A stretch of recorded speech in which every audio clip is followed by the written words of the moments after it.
Well, hello there, vinyl CD music community. Well, I listened to songs for Groovy Children, the Jimi Hendrix Fillmore concerts box set that came out 2 days ago or 3 days ago, however you want to put it. Came out Friday. Um, I had a chance to listen to it, and I listened to it, matter of fact, like 3 times, and that's saying a lot since it's a 5 disc set. Um, there's a lot of things that when I was listening to it that I noticed that was different, of course, since it's being remastered and all. And also, I know that we were so used to the Band of Gypsies uh, original release that came out, when Hendrix was still alive, where he was the one who actually got the songs put together, I guess, on the album. I know that he did the concert because he had some contracts he had to a contract he had signed that he had to take care of. I know all the history of that. I'm just and I'm pretty sure that he got the songs together that he wanted. Um, in my last video, I forgot to mention, and a viewer pointed it out to me. Um, this this is the 2 disc set that Experience Hendrix came out with. And I want to say this is um, I forget which year that is. I can't take off my glasses. See, 1999. This is like released in 1999, but this is a 2 disc set, and this is a one with the Japanese obi. But it's a trifold. Uh, Comes out the obi. Took the obi out on it too.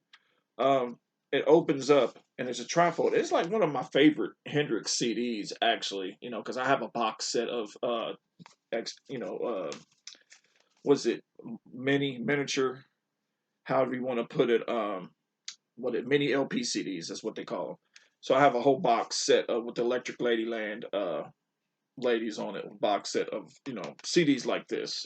But this is the whole concert. Well, this is the concert as much as they gave you. Besides the first show, Freedom. Now I didn't take that out off of my shelf, but that was the first show. And then, but this came out before all that. This is so they took each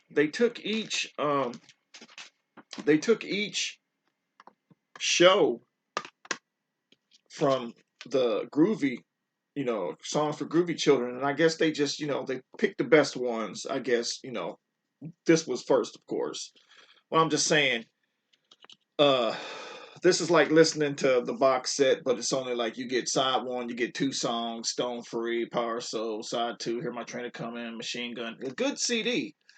Um, I can't really remember because I didn't go back to listen to this, but I don't really. I would have to go back and listen to it again. I'm pretty sure that the sound quality is okay, but at the same time they came out with the DVD too, and this is the DVD with the what is it? The Ghetto Fighters.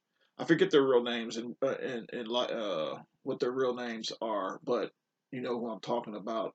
Those were the ones who did the backing vocals for some of their songs, like the Ghetto Fighters. Because Jimi was cool with them with Faye and the Ghetto Fighters and stuff. But I think they Freedom. They did backing vocals for Freedom and a few other songs and whatnot. But they tell the story of the Band of Gypsies along with Billy Cox and stuff. This is a good DVD to have.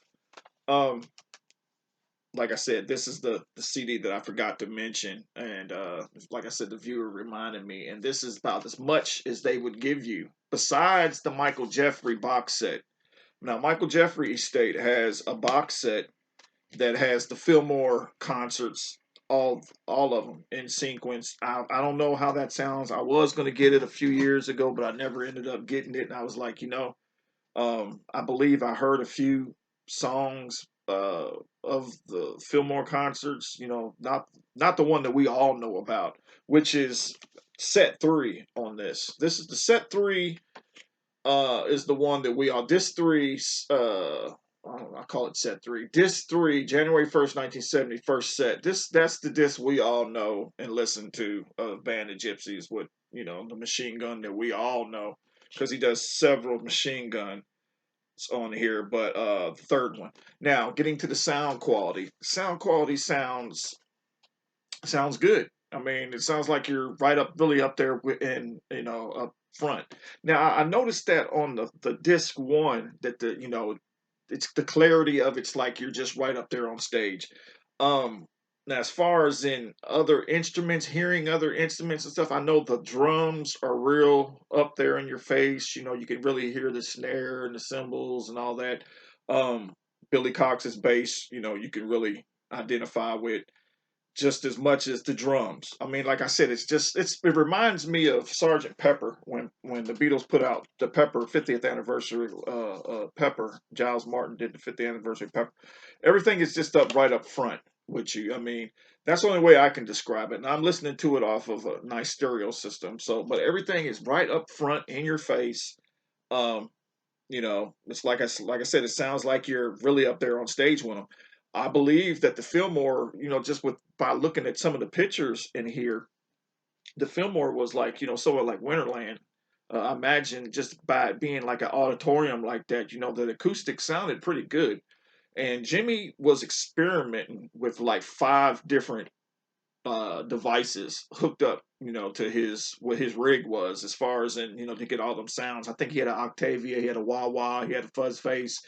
And I want to say another two other things, because I remember reading an article and Billy Cox said, well, he had like five different things. The Octavia thing pedal, I believe, is what the new thing he was experimenting with. But all them sounds that all them people got to listen to. I mean, if I could just get into a time machine and go back, I would want to go back to this concert because this has to be the as far as in the best recorded, as far as in January the 1st, 1970 set. I believe that's like the best recorded. And then I'm not going to downplay the others because I'm sure they sound as good as, but we're more comfortable with the one that we always know. And I mean, could you imagine being there, hearing that for the first time? That's why they say, people were in awe. Here it is, three black musicians, because they're so used to experience anyway. You had three black musicians. You had Buddy Miles, which is a powerhouse on drums. I mean, his drumming is like what makes Machine Gun Machine Gun. I like Mitch Mitchell's drumming. Don't get me wrong, but Buddy Miles, he has that power behind it. He's nowhere near John Bottom. John Bottom to me is the best drummer. Right next to Neil Peart. And I mean, I can go down the line. Every drummer has their own style, but John Bottom was nobody can top him. Buddy Miles reminds me somewhat of that of a black. But I'm not comparing him at all. Don't get because I'm a Zeppelin fan too. I'm not even comparing. There nobody can top John Bottom. But anyway, uh, the drum sound, just right up there, and it just imagine just hearing that for the first time. So, um, like I said, the first December 1st, 1969, first set. I can see, why they're doing it in the sequence thing, but that one, the second show and the third show. Now, it gets to be where I want to say at the disc four, really have to listen to that in disc five again because it seems like it starts to get like it's not as vibrant as the first three discs. Four and five, I mean, I have to listen to it again because you listen to so much music and you try to pinpoint which sound is better. But um, all in all, I mean, this is a good set. Another thing too, I admit when I'm wrong about something. Now, in Electric Ladyland box set, I said, oh man, when I first opened this up, I said, oh, they got kind of cheap. This is the inner sleeves could be better. They did upgrade the inner sleeves now that I look at it because it was hard for me to open it up when I first got it. I was like, well, where is that? I was looking at the white. I don't know if you can see it, but I was looking at the white right there. Now, if you look up here on my shelf, I should have gotten it, but they started doing these sleeves different. Now they're tucking the sleeves. And I don't know if you can see it. You can see the black in there. So they're tucking the sleeves now to where it's not that rough. I mean, it's still cardboard, but it's not rough like that white part. So it's all black on the inside. So it makes it a little bit more slicker so you're not destroying your CD. So they did upgrade that because like I said, I looked in Electric Layland and it was like, oh, okay, I see what they did. And that's why I was like, I was looking for the white part of it, but it was they tucked them in, so they tucked in the sleeves, so they did do good on that. Um, the booklet, I read the booklet. The essay notes are okay. I didn't understand, uh, as far as in, I would have probably used a little bit more. I'm not going to sit there and say I would have probably used a little bit more of a story as to what went down, because they I believe in, at the beginning of the book they used this guy's story, or what, how he changed as far as in, after listening to Hendrix and stuff, and Hendrix just blew his mind away and whatnot.